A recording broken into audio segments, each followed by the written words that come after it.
Yürük yarılmanka kırmı açyan bu cephali durumu kovulur kaçın Din bağışla duli tüzülürüm için Canı yanan hirda dir o bodoş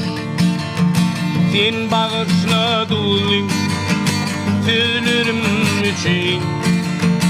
Canı yanan hirda dir o bodoş Din kime karşı yolları bakyan Koruğum din başı bakanı tapyan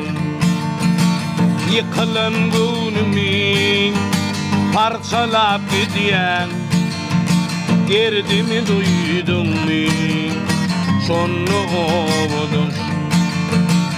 Yıkılan günümü parçalap gidiyen Derdimi duydum mu sonu obudur Yalanın andıçı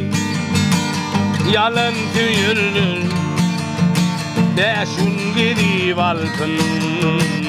suyun doyurlur Kıyılık mertebende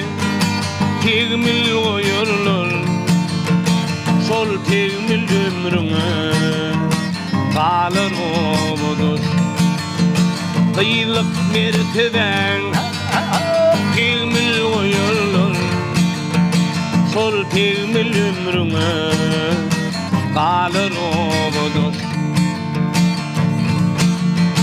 Men mırmayıp oğlun sormanlay beni Köymekinde zonqı umidum senne İrde işte yalnız şanı bilende Sonu ökünmezmin gürlü obudur İrde işte yalnız şanı bilende Sonu ökünmezmin gürlü obudur Sol tegmil ömrüne kalır obudur Derdimi duydum mu son